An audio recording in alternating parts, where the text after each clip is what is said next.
Nous allons étudier la limite de la suite UN définie sur grand N par UN égale moins N3 plus N2 plus 1. On étudie donc la limite de UN. UN se présente sous la forme de la somme de deux suites, la suite moins N3 et la suite N2 plus 1. Limite de moins N3 quand N tend vers plus l'infini est égale à moins l'infini, c'est une limite que vous connaissez, et limite de N2 plus 1 quand N tend vers plus l'infini est égale à plus l'infini. L'étude de la limite conduit donc à une forme indéterminée de la forme l'infini moins l'infini. Nous allons tout de suite lever cette indétermination. Pour lever l'indétermination, nous allons, comme nous l'avons appris, factoriser UN par son terme de plus haut degré qui est donc N3.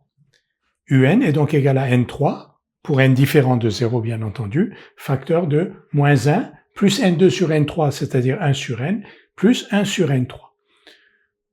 On a donc UN qui est écrit sous la forme du produit de deux suites. La suite N3 dont on connaît la limite de N3 quand N tend vers plus l'infini est égal à plus l'infini, et la suite dont le terme donc Vn, si on l'appelle Vn, est égal à moins 1 plus 1 sur N plus 1 sur N3.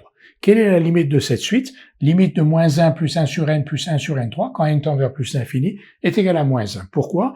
Parce que la limite de 1 sur N, c'est une limite que vous connaissez, elle est égale à 0. Limite de 1 sur N3 est égale à 0. Et la somme, donc la limite de cette somme est égale à la somme des limites. Limite d'une somme, on dit donc que d'après les règles opératoires, limite d'une somme, limite de moins 1 plus 1 sur N plus 1 sur N3, quand N tend vers plus l'infini, est égale à moins 1. UN qui est donc le produit de ces deux suites, une suite N3 qui tend vers plus l'infini, et cette suite-là qui tend vers moins 1. Donc, d'après la limite d'un produit, la limite de UN va donc être égale à plus l'infini fois moins 1, c'est-à-dire moins l'infini.